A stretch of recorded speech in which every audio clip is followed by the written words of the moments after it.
Subjects నేర్చుకుంటున్నాం, languages నేర్చుకుంటున్నాం కదా. మ్యాథ్స్, సైన్స్, అది మ్యాథ్స్, తర్వాత ఏంటి ఇంగ్లీషు, తెలుగు, డిఫరెంట్ కాన్సెప్ట్స్ మనము చెప్పుకుంటున్నాం. సో ఈరోజు ఏంటంటే పురాణాలు. సో పురాణాలు మీకు ఐడియా, కొంతమందికి ఐడియా ఉంటుంది, కొంతమందికి తెలియదు. సో ఈరోజు మనము హనుమాన్ చాలీసా గురించి చెప్పుకుంటున్నాం. అర్థమైందా? ఇది పూర్తిగా వినండి. లాస్ట్లో నేను క్వశ్చన్స్ అడుగుతా హనుమాన్ చాలీస్ గురించి. వినండి. ఈ వీడియో ఏంటంటే ఈరోజు హనుమాన్ చాలీస్ అంతే. తర్వాత నెక్స్ట్ వీడియోలో హనుమాన్ ఎప్పుడు పుట్టాడు, ఆ తర్వాత వాళ్ళ మమ్మీ డాడీ వాళ్ళ నేమ్స్ ఏంటి, అతను ఎలా పుట్టాడు అనేది నెక్స్ట్ వీడియో. ఓకేనా? సో హనుమంతుడి గురించి మీరందరికీ తెలుసుకోవాలని ఇంట్రెస్ట్ ఉంది కదా. సో అందువల్ల నేను ఈ టాపిక్ తీసుకోవాల్సి వచ్చింది. హనుమాన్ చాలీస్. హనుమాన్ చాలీస్ అనగానే మీరు చెప్పేస్తారు కొన్ని 40 అంటే 40 చౌపాయాలు ఉన్నాయన్నమాట.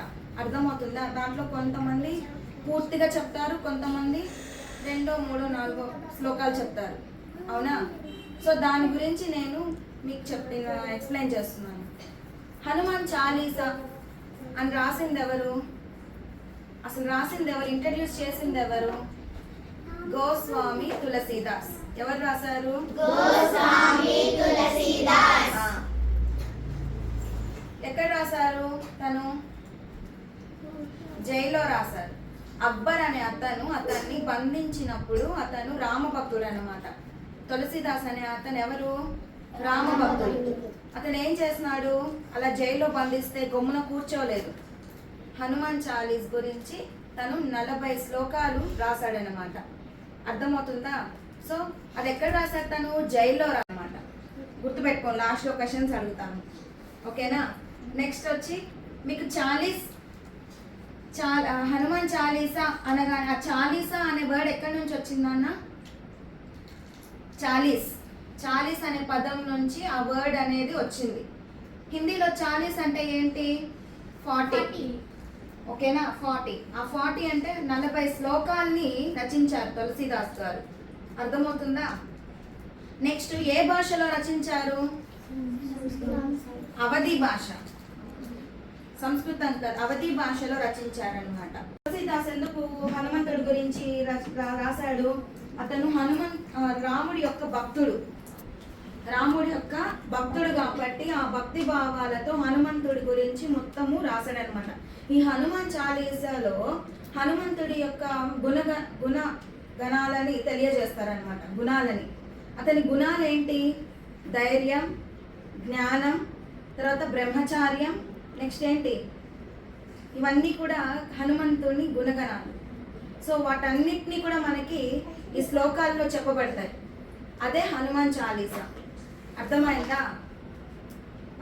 నెక్స్ట్ వీడియోలో మనము హనుమంతుడి అమ్మ నాన్న పేరు, హనుమంతుడు ఎక్కడ పుట్టారు, అవన్నీ ఎందుకు, ఇంకోటి ఏంటంటే హనుమంతుడు శివప్రసాదం, శివుడి యొక్క మరో రూపం అన్నమాట హనుమంతుడు. ఓకేనా? సో ఈ హనుమాన్ చాలీసా ఏ శతాబ్దంలో రాశారు?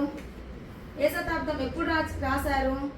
16వ శతాబ్దం, అంటే 16th century. ఓకేనా? సో నేను క్వశ్చన్స్ అడిగినా ఇప్పుడు. సో మీరు కొత్తగా కాన్సెప్ట్ నేర్చుకున్నారు కదా కొన్ని, అవునా కాదా? హనుమంతుడు అందరికీ ఇష్టం. హనుమాన్ ఎందుకు అందరు కూడా మెడలో హనుమాన్ బిల్లలు వేసుకొని ఉంటారు? ధైర్యానికి, భయం ఉండకుండా ఉండడానికి. మనం ఏదన్నా పని చేయాలన్నా కూడా మనము హనుమంతుడిని శ్లోకం ఏంటి, ఏదైనా ఫీవర్ వచ్చినా, ఏదైనా భయం వచ్చినా హనుమాన్ జపించుకోండిరా అని చెప్తారు. అవునా? Yes are no? సో అందుకని మనము హనుమంతుడిని ఎప్పుడు మనం తలుచుకుంటూ ఉంటాం అన్నమాట. అర్థమైందా? ఇప్పుడు హనుమాన్ చాలీసా గురించి జున్ను 2 శ్లోకాలు చెప్తారు.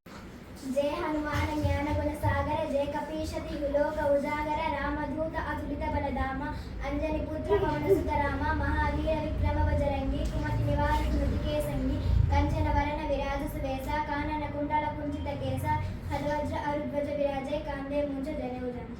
Very good, claps. సో చూసారు కదా, ఈ అమ్మాయి చెప్పింది ఏంటి? ఎన్ని శ్లోకాలు చెప్పావు నాన్న? ఎన్ని చౌపాయాలు చెప్పావు? ఏదో 40 శ్లోకాల్లో ఒక ఎన్నో 4 or 5 చెప్పింది, అవునా? అలానే అందరు నేర్చుకోవాలి హనుమాన్ గురించి. Okay, thank you. క్వశ్చన్స్ అడుగుతాను, చెప్పండి.